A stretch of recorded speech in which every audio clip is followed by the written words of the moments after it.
Dalam lembaran panjang sejarah peperangan, penaklukan yang paling absolut jarang sekali lahir dari dentuman meriam, melainkan dari invasi sunyi atas pikiran dan keyakinan. Ketika supremasi militer menemui jalan buntu dan peluru tak lagi sanggup menembus kokohnya benteng ideologi, wajah perang seketika berubah menjadi operasi senyap yang jauh lebih culas dan berbahaya. Musuh tidak lagi datang menyerbu membawa panji penyerangan di garis depan, melainkan menyusup lembut mengenakan jubah kesalehan dan berlindung di balik altar akademik untuk memutus urat nadi perlawanan dari dalam.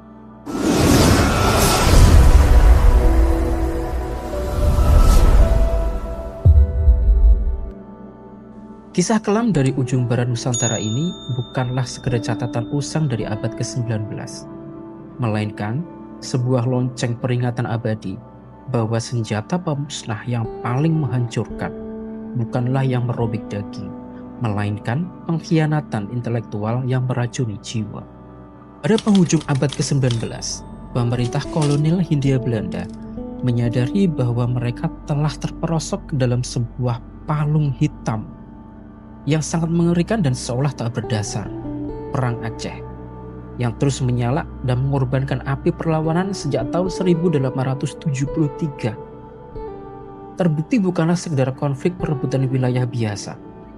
Perang panjang ini telah menjelma menjadi sebuah mimpi buruk logistik, sekaligus pusaran finansial yang luar biasa, memangkas kas negara, hingga nyaris membangkrutkan kerajaan Belanda untuk kedua kalinya dalam sejarah mereka. Berbagai upaya penaklukan besar-besaran telah dikerahkan. Jenderal-jenderal terbaik dengan strategi paling cemerlang dikirim langsung ke garis depan. Dan ribuan meriam paling mutakhir pada masanya terus-menerus diledakkan. Namun, segala bentuk kekuatan militer dan kesombongan taktis Belanda justru rontok berkeping-keping saat harus berhadapan dengan tembok pertahanan tak kasat mata yang luar biasa tebal, yakni semangat jihad rakyat Aceh yang pantang menyerah. Di tanah yang dijuluki Serambi Mekah tersebut, pasukan kolonial akhirnya harus menelan pil pahit dan menyadari sebuah kenyataan mutlak bahwa hujan peluru tidak akan pernah sanggup menembus akar ideologi serta keyakinan spiritual yang telah mendarah daging. Dalam kondisi keputusasaan yang semakin akut akibat rentetan kegagalan tersebut, Belanda terpaksa memutar otak. Mereka memutuskan untuk menanggalkan supremasi fisik dan kekuatan bersenjata, lalu beralih merancang sebuah senjata baru yang kelak terbukti jauh lebih berbahaya, yaitu manipulasi intelektual dan infiltrasi psikologis ke dalam struktur budaya masyarakat setempat. Inilah sebuah titik balik krusial yang kelam, momen di mana sejarah mencatat lahirnya pengkhianatan terbesar terhadap kesucian nilai-nilai akademik yang secara sengaja dieksploitasi demi memuluskan ambisi penjajahan. Menyadari bahwa moncong senjata tak lagi berdaya, pemerintah kolonial menetapkan sebuah prinsip baru. Jika peluru gagal membungkam perlawanan, maka tipu daya muslihat yang harus bekerja. Sebagai instrumen utama dari strategi ini, Belanda secara khusus mengutus Christian Snoeck-Hougouje. Ia bukanlah seorang komandan militer dengan senapan di tangan, melainkan seorang orientalis brilian jebolan Universitas Leiden yang dibekali dengan penguasaan bahasa Arab dan wawasan keislaman yang nyaris sempurna. Demi melancarkan agenda penjajahan tersebut, Snoeck mengambil sebuah langkah berani dan ekstrim yang secara sengaja dan tragis mengaburkan garis batas etis antara sebuah riset ilmiah akademik dengan praktik spionase politik yang brutal. Rencana rahasia itu dieksekusi secara nyata pada tahun 1885 ketika ia menyusup ke wilayah suci Mekah. Di sana ia menanggalkan seluruh atribut dan identitas Eropanya, lalu secara meyakinkan berevolusi menjadi sosok baru yang dihormati bernama Haji Abdul Ghaffar. Berada di pusat jantung dunia Islam tersebut, ia tidak hanya sekedar duduk untuk belajar. Ia menggunakan ketajaman intelektualnya untuk membedah secara mendalam anatomi psikologi dan cara berpikir para jemaah haji asal Aceh. Berbekal jubah seorang mu'alaf dan kepiawaiannya yang luar biasa dalam melafalkan serta menyutip ayat-ayat suci, Snow dengan mudah menempatkan simpati sekaligus kepercayaan dari para ulama di tanah suci. Pada akhirnya, apa yang dilakukan di sana terbukti bukan sekedar studi lapangan observasional biasa, melainkan sebuah operasi infiltrasi senyap yang dirancang khusus untuk mencari titik lemah atau urat leher perlawanan rakyat Aceh. Sebuah rahasia ketangguhan spiritual yang selama bertahun-tahun selalu luput dan gagal dipahami oleh para serdadu Belanda di medan tempur. Eksperimen intelijen ini dihargai sangat fantastis oleh pemerintah kolonial. Sebagai penasihat urusan pribumi, Snow mengantongi sekitar 700 gulden per bulan. Jika dikonversi ke nilai emas hari ini, angka tersebut setara dengan 1,17 miliar setiap bulannya.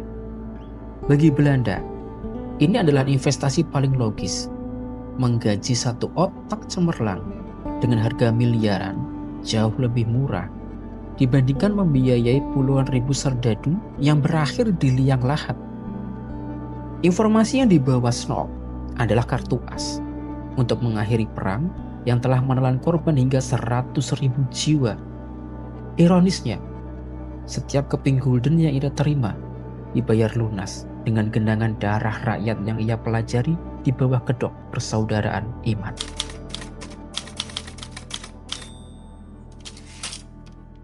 Hasil amatan Snow melahirkan analisis yang sangat lincah. Ia menemukan bahwa sultan dan kaum bangsawan bisa dijinakkan dengan kekuasaan. Namun roh perlawanan yang tak kunjung padam itu bersumber dari para ulama dan fatwa perang sabil. Untuk melumpuhkannya, Snow merancang sebuah strategi Islam politik yang membagi Islam ke dalam 3 aspek. Sebuah skema yang sebenarnya adalah jebakan mematikan. Aspek ibadah. Belanda disarankan memberikan kebebasan seluas-luasnya. Ini adalah taktik peninabobokan. Membuat rakyat merasa agamanya aman agar mereka kehilangan kewaspadaan. Aspek sosial kemasyarakatan. Belanda bersikap netral terhadap adat istiadat, membiarkan tatanan lama berjalan selama tidak mengganggu kolonialisme. Aspek politik. Inilah yang harus dilibas. Snow menekankan bahwa segala bentuk Islam yang bermuatan politik dan berafiliasi dengan Islamisme harus dipangkas habis sejak dini tanpa ampun. Inilah sintesis yang dikenalkan Snow, yaitu memberikan kebebasan di sajadah sambil secara sistematis mematahkan tulang punggung politik umat. Cetak biru yang disusun Snow dalam Aceh Verslag menjadi kompas bagi Jenderal J.B. Van Heijden. Ia mengusulkan strategi divide et impera yang jauh lebih kejam dari taktik kolonial tradisional. Abaikan sultannya, rangkul para bangsawannya dengan iming-iming kekuasaan, jabatan, dan uang agar mereka berpihak pada kita.